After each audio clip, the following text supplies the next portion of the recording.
Hello friends, कैसे हैं आप सभी। मैं Shamsher Kaushik India news point पर आपके समक्ष एक बार फिर से उपस्थित हूँ। आज हम महेंद्रगढ़ शहर से थोड़ी सी दूरी पर पाली गांव के अंदर बैठे हैं। बात खास ये है कि जो सड़क है जो पाली की तरफ बढ़ती है, जो नारनौल से चलकर महेंद्रगढ़ होते हुए दादरी की तरफ जाती है, सड़क काफ़ी जर्जर हालत में है और काफ़ी वर्षों से है। यहाँ पर अभी पेड़ कटाई का कार्य शुरू है और इसके बारे में आज हम चर्चा करने वाले हैं। हमारे साथ जो चर्चा करने के लिए बैठे हैं वो आम आदमी पार्टी महेंद्रगढ़ के अंदर जो कार्यकारी जिला अध्यक्ष हैं आम आदमी पार्टी की तरफ से डॉक्टर मनीष यादव जी हमारे साथ बने हुए हैं, जैसा कि आप तस्वीरों में देख रहे हैं। इनके साथ हम चर्चा करेंगे। आप बने रहिए हमारे साथ इंडिया न्यूज़ पॉइंट पर।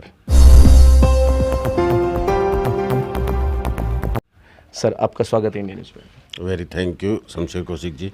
अपने जैसे ये कैंपस है, कॉलेज कैंपस या निवास है, इसके जस्ट बाहर जो सड़क जा रही है, इस पर पेड़ कटाई का कार्य जारी है, क्या कहेंगे इस विषय पर?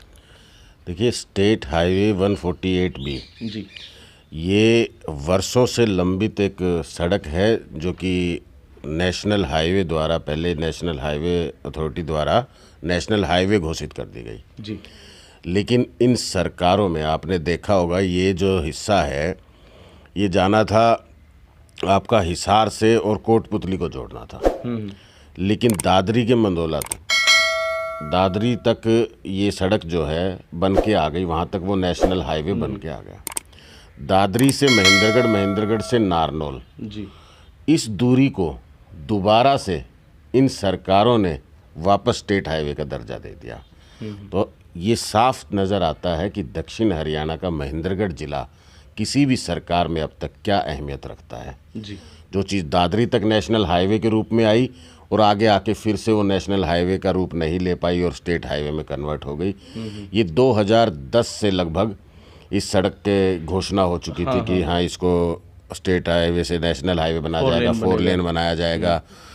इसके टेंडरिंग जो प्लांट जो आज आप बात कर रहे हो पेड़ काटने की, ये टेंडर उस समय 2010 के दौरान ही मतलब फॉरेस्ट डिपार्टमेंट को हरियाणा सरकार द्वारा पैसा दे दिया गया था जी, कि आप पेड़ों की कटाई शुरू कर दीजिए और इस सड़क का निर्माण होना है। लेकिन पेड़ कटाई हो रही है। पेड़ कटाई समझ लीजिए आप 2010 में जिसका भुगतान हो गया और आज हम 2022 में बैठे हैं जब यहाँ पेड़ों की कटाई शुरू हुई है। तो इस हिसाब से अगर विकास चलेगा या ये सड़क बनेगी तो कितने सालों में जाके ये कहीं 4 लेन का रूप ले पाएगी। मेरे हिसाब से आज पेड़ों की कटाई शुरू हुई है जी, टेंडर इसके बारे में आपने जानकारी प्राप्त की होगी, तो बार बार 2-3 बार इसके टेंडर हो चुके हैं और टेंडर होने के बाद वो वापस निरस्त कर दिए गए हैं। तो अभी तो टेंडर प्रक्रिया इसकी जारी है, टेंडर होंगे नहीं होंगे इस पे मंशा है। अनेकों बार इसकी घोषणा इन 10-12 सालों में अनेक मंत्रियों द्वारा, मुख्यमंत्री द्वारा, उप मुख्यमंत्री द्वारा अपना अलग अलग समय पे अलग अलग स्थान पे उन्होंने इसकी घोषणाएं की। और हमारे यहाँ के जो लोकल प्रतिनिधि हैं, चाहे वो नारनौल के मंत्री रह रहे हों, चाहे वो नांगल चौधरी से विधायक हो, अटेली से विधायक हो, महेंद्रगढ़ से पूर्व मंत्री हो, सभी ने, या हमारे जो वर्तमान में महेंद्रगढ़ के विधायक हो, सभी ने इसका बार बार अखबार के माध्यम से, मीडिया के माध्यम से श्रेय अपने आप को दिया है और विकास पुरुष अपने आप को बतलाया है। जी, ऐसा हुआ है। बाकी देरी से ये काम हो रहा है जो बहुत पहले हो जाना चाहिए था। अभी चलो सड़क बनेगा तब बनेगा, लेकिन रिपेयरिंग भी प्रॉपर नहीं की जाती। देखिए, सड़क बनने की जो एक अफवाह या फिर एक बार बार घोषणा है, उस घोषणा की आड़ में जो रिपेयरिंग का काम है उसको भी छुपा लिया जाता है या फिर उसको भी रोक लिया जाता है, या उसको कम क्वालिटी के साथ किया जाता है, मिट्टी के साथ रिपेयरिंग कर दी जाती है। मान लीजिए मेंटेनेंस कॉस्ट जो PWD डिपार्टमेंट के थ्रू जाती है, उसको कहीं ना कहीं उसका दुरुपयोग बार बार ये लोग करते रहे हैं। किसी भी ठेकेदार को उसका टेंडर दे दिया गया और उसने अपनी खाना पूर्ति की, मिट्टी से लगभग ये गड्ढे भर दिए गए और थोड़े समय में वो आपको पता है मिट्टी फिर से खत्म हो जाती है और गड्ढे जस के तस बने रहते हैं। भरे गए बिल्कुल। कल क्या इस तरह से पिछले 12 वर्षों में अनेक बार इन गड्ढों की भराई कर दी गई है। PWD से खर्च जो है अनेक बार इस चीज़ के लिए जारी किया गया है। तो ये सिवाय भ्रष्टाचार करने के इरादे से बार बार इसके गड्ढों का भरा जाना, वो भी इतनी घटिया क्वालिटी के साथ, इतनी कमज़ोर क्वालिटी के साथ, जो कि 10 दिन या 5 दिन या 2 दिन भी टिकने में असमर्थ होता है।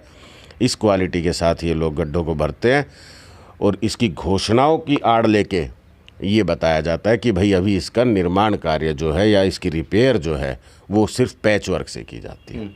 बात करें जनप्रतिनिधियों की तो उनकी आवाज़ कहते हैं कि वो अच्छी पैरवी नहीं कर पाते विधानसभा में और इसी वजह से ये काम नहीं हो पाता। यहाँ के जो मुख्यतः दो जो अपने नेता हैं जो 45 साल से और दोनों ही पार्टियाँ राष्ट्रीय कांग्रेस पार्टी और बीजेपी पार्टी, इनके बारे में क्या कहेंगे? देखिए, दक्षिण हरियाणा का महेंद्रगढ़ जिला विशेष तौर पे हरियाणा में जितनी भी गत सरकारें 75 वर्ष से रही हैं उन सब की अनदेखी का शिकार रहा है जी। महेंद्रगढ़ जो आज से आज़ादी से पहले का महेंद्रगढ़ था वैसा ही महेंद्रगढ़ आज आपको देखने को मिलता है। अगर सड़कें जो उस समय मान लीजिए कि वो सिर्फ़ और सिर्फ 11 फीट की सड़क थी या 16 फीट की सड़क थी, उसने कहीं बढ़ गई होगी, वो 2-2 फुट 3-3 फुट अपने आप को उसने बढ़ाया होगा, लेकिन वो भी गड्ढे नुमा सड़क उसने बढ़ाया, बढ़ना भी उसका प्रॉपर नहीं हुआ। ये मैं 75 वर्ष की बात कर रहा हूँ, ये मैं 10-12 वर्ष की बात नहीं कर रहा। 75 साल में हमने इतना सफ़र तय किया है कि उसका थोड़ा दायरा जो है उसका चौड़ीकरण तो ज़रूर हुआ। जो कभी सिंगल पट्टी की सड़कें थी वो आज डबल लेन हुई, लेकिन वो भी गड्ढे नुमा सड़क रही। इस क्षेत्र ने हमेशा अभाव देखा है, हर विभाग में अभाव देखा है, चाहे वो भर्तियों का हो, चाहे वो सड़क का हो, विकास का हो और सरकार से मिलने वाली सुविधा का हो। आज तक इस इलाके को उसका अधिकार नहीं मिला। ये साफ तौर पे यही दर्शाता है कि यहाँ पे जो भी हमारे प्रतिनिधि रहे, विशेष तौर पे अगर मैं महेंद्रगढ़ की बात करूं तो महेंद्रगढ़ में लंबे समय से पिछले 42 सालों से 2 व्यक्ति प्रतिनिधित्व कर रहे हैं। तो 2 व्यक्तियों का 42 वर्ष का जो प्रतिनिधित्व है वो ज़मीन पर कहीं नज़र नहीं आता। वो अनेक पार्टियों के साथ उन्होंने सरकारों में भी शामिल रहे और लगातार सरकार जनता द्वारा बारी बारी चुने गए। उम्मीद की गई उनसे कि शायद अब, लेकिन ये कभी नहीं तय हो पाया कि उन्होंने अपनी मंशा को बदला और जनता के लिए कार्य किया। अभी आप और हम बैठे थे तब विकास के मॉडल की चर्चा हो रही थी, मतलब कि जैसे केजरीवाल जी का जो विकास है, अरविंद केजरीवाल जी की जो राजनीति है वो राजनीति देश हित की राजनीति है, आम आदमी की राजनीति है, काम की राजनीति है। दिल्ली में आपने देखा होगा जब से अरविंद केजरीवाल जी की सरकार आई है उन्होंने आम आदमी की ज़रूरतों पे काम करना शुरू किया। आम आदमी की ज़रूरतों को पूरा करने के लिए बेसिक शिक्षा, स्वास्थ्य, सड़क, बिजली, पानी, ये चीज़ें जो हैं ये आम आदमी की ज़रूरत है। आम आदमी इन सब चीज़ों को अपने दैनिक जीवन में इस्तेमाल करता है और किसी भी देश का भविष्य उसके नौजवान की शिक्षा तय करती है। तो अति महत्वपूर्ण समझते हुए आज जो दिल्ली में शिक्षा का स्तर है, जो सरकारी शिक्षा का स्तर है, वो आप देख रहे होंगे कि दिल्ली के सरकारी स्कूल देश भर में मशहूर हैं, विदेश भर में मशहूर हैं। विदेश से भी डेलीगेट्स आते हैं जो कि दिल्ली के सरकारी स्कूल को विज़िट करते हैं और दिल्ली के मॉडल को अपने देश में लागू करना चाहते हैं। तो इस तरह की जो शिक्षा या बिजली या सड़क या पानी की नीतियाँ जो अरविंद केजरीवाल जी की हैं, वो आपने पंजाब में जब हमने सरकार बनाई, जो 10 मार्च को सरकार हुई, आज सरकार के 4 महीने पूरे नहीं हुए हैं और वही सब सुविधाएं वहाँ का आम नागरिक आज लेने लगा है। सत्ता में आने के बाद आम आदमी पार्टी ने वहाँ के आम नागरिक को भी दिल्ली जैसी सुविधाओं के साथ जोड़ दिया है। तो अगर हरियाणा में आम आदमी पार्टी की सरकार आती है तो आज की तारीख में जो भारतीय जनता पार्टी कर रही है कि जिस तरह से वो दोस्तवाद की राजनीति कर रही है, परिवारवाद की राजनीति कर रही है, तो अरविंद केजरीवाल जी का राष्ट्रवाद का मुद्दा या राष्ट्रवाद का मॉडल हमारे हरियाणा में भी लागू होगा। चलिए, दिल्ली और पंजाब की बात तो हम वापस बाद में फिर कभी करेंगे जी, इस पर चर्चा खास तौर पे। लेकिन आज जो हम बातचीत करें महेंद्रगढ़ की, तो अभी आपने जिक्र किया कि दिल्ली में शिक्षा का मॉडल, महेंद्रगढ़ शिक्षा का हब है और काफ़ी अच्छे शिक्षण संस्थान यहाँ हैं। बात करें अगर स्कूल्स की तो बहुत सारे स्कूल, फिर कॉलेजेस की तो बहुत सारे कॉलेज, इवन हम अभी भी एक कॉलेज कैंपस में बैठे हैं। और बात करें यूनिवर्सिटी की तो सेंट्रल यूनिवर्सिटी भी इसके जस्ट थोड़ा सा आगे 100 मीटर दूरी पर ही है। तो शिक्षा का हब तो महेंद्रगढ़ यहाँ पर भी है, लेकिन फिर मूलभूत सुविधाएँ नहीं हैं, तो क्या कहेंगे सरकार? देखिए, आप कह रहे हैं कि हमारा महेंद्रगढ़ जो शिक्षा का हब है जी, प्रतिभाएं हमारे यहाँ के युवाओं में, हमारे यहाँ के नागरिकों में अनेक तरह की है, कुशलताएं हमारे यहाँ के नागरिकों में जो कि इस तरह की अनदेखी और असुविधा होने के बावजूद भी अपने आप को देश के पटल पे कहीं ना कहीं साबित करने में कामयाब होता है। तो ऐसा नागरिक यहाँ का व्यक्तित्व रखता है, अपने कुशलता रखता है अपने अंदर। तो प्राइवेट शिक्षण संस्थानों की अगर बात करोगे तो आज मेरे ज़िले में बहुत सी प्राइवेट शिक्षण संस्थानें हैं जो हरियाणा भर में, जिन्होंने अपनी ब्रांचेस भी हैं उनकी, और वो शिक्षा को जगह जगह पे अच्छे स्तर पे प्रदान करा रहे हैं।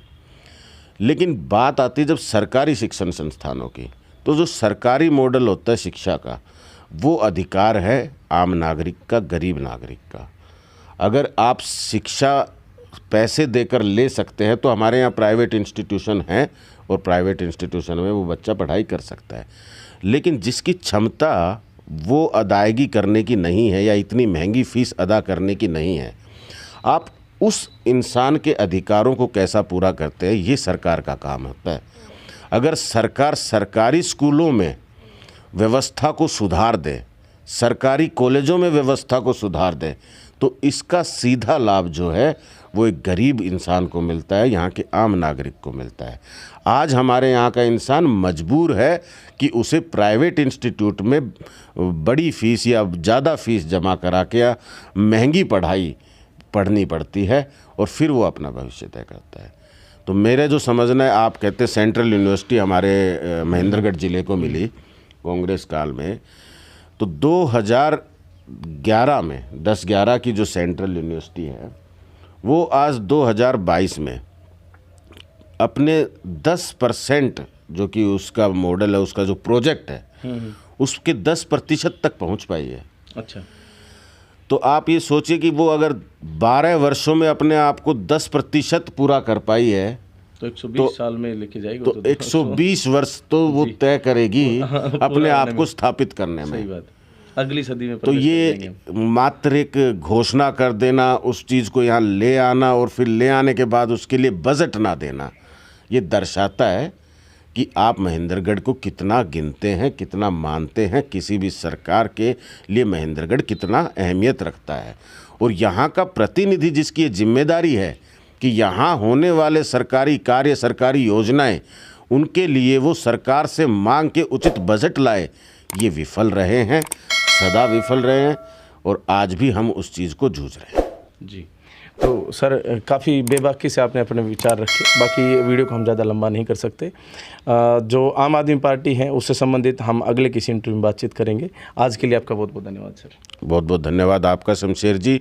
और मैं चाहूँगा कि आप ये आवाज़ जो आम जनता के लिए, काम की राजनीति के लिए जो हम बात कर रहे हैं, हमारा अरविंद केजरीवाल जी का जो मॉडल है वो सत्ता में आने का मॉडल नहीं है, वो आम आदमी तक सत्ता को पहुंचाने का मॉडल है। और हम चाहते हैं कि हर आम आदमी जो अब तक इन सरकारों की अनदेखी से जूझ रहा है, वो आम आदमी पार्टी से जुड़े और आम नागरिक के अधिकारों की लड़ाई लड़े। बहुत बहुत धन्यवाद, बहुत बहुत आभार। तो बहुत बहुत धन्यवाद सर पुनः एक बार फिर से। बाकी आप साथी लोग जितने भी हैं, वीडियो को ज़्यादा से ज़्यादा शेयर अवश्य कर दें ताकि जागरूकता जो है ज़्यादा से ज़्यादा फैले। और यहाँ एक सर ने एक बात बोली थी अभी कि हमारे यहाँ के जो लोग हैं उन लोगों के अंदर विशेष जो प्रतिभाएं हैं वो हैं, और सच में ही हैं, क्योंकि पिछले कुछ समय में ही आपने हमारे चैनल पर बहुत सारी ऐसी जो है ना पोस्ट देखी होंगी, जैसे दिव्या तंवर IPS जो बनी है, एक लड़की एक कमरे में जो रहकर बनी। 500 में से 500 अंजलि नामक एक लड़की ने, सिलारपुर गांव के जो दोंगड़ा हीर के एक विद्यार्थी है, उस लड़की ने 500 में से 500 CBSE में अंक लिए। और इसके बाद अगर हम बातचीत करें तो हाल फिलहाल संदीप पूनिया जी ने CWG कॉमनवेल्थ गेम्स जो हैं उसके अंदर जो है ब्रॉन्ज मेडल भी हासिल किया। तो बड़ी उपलब्धियाँ हमारे क्षेत्र के साथ जुड़ती हैं, लेकिन इन सभी उपलब्धियों को जो कनेक्ट करती हैं वो सड़क है, मुख्य मार्ग है, वो नहीं बन पाया अभी तक। आप इसके बारे में क्या सोचते हैं, कमेंट करके कमेंट बॉक्स में अवश्य बताएं। लाइक करके हमारा हौसला अवश्य बढ़ाएं और वीडियो को ज़्यादा से ज़्यादा शेयर अवश्य कर दें ताकि ज़्यादा से ज़्यादा लोगों के पास पहुंच सके और लोग जो हैं जागरूक हो सकें। बाकी इंडिया न्यूज़ पॉइंट को इतना प्यार देने के लिए दिल की गहराइयों से बहुत बहुत धन्यवाद। जय हिंद, जय भारत।